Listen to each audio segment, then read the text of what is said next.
In the destruction, the Persian soldiers are raiding, sacking, and pillaging the Lydian cities. And Croesus is bound in chains and hauled before King Cyrus, who is going to have him executed before his very eyes for having the temerity to stand up against him, to actually attack him. And so Croesus is bound, and he's tied to a stake on top of a big funeral pyre, and he's going to be burnt to death in front of Croesus, who has his lawn chair set up and an umbrella over his head. He's enjoying this entertainment. He's being fed Doritos and grapes by slaves.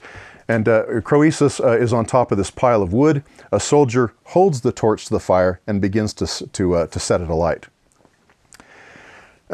At this moment, Croesus begins to realize, as his life flashes before his eyes, that Solon, years ago, had been right.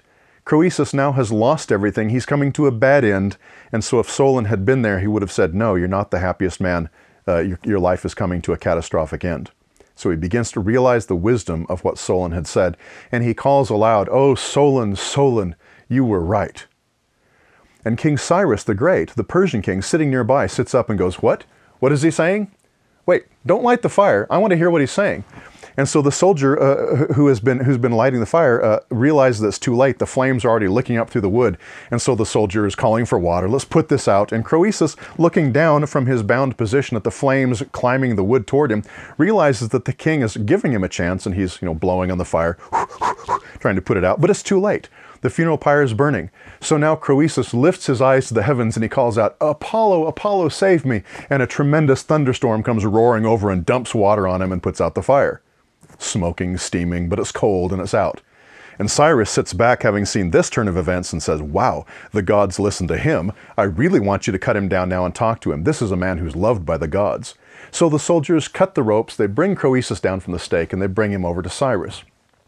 Cyrus says, who's this Solon you are talking about, and why does Apollo love you so much? And Croesus, kind of rubbing his chafed wrists, says, well, I'll tell you the story. And he talks about how Solon had refused to say the happiest man because I haven't seen your death.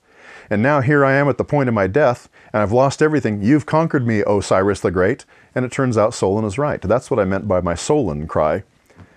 And Cyrus, says, well, what about this Apollo thing? And Croesus says, well, I guess the gods have, judged that I've learned some wisdom now.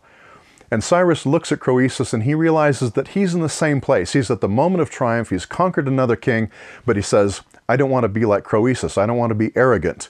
I don't want to kill another man when, in fact, someday I might lose. I might be on the losing end of some war, and I don't want to be killed. And Cyrus the Great learns wisdom, learns a little bit of humility from this prisoner Croesus.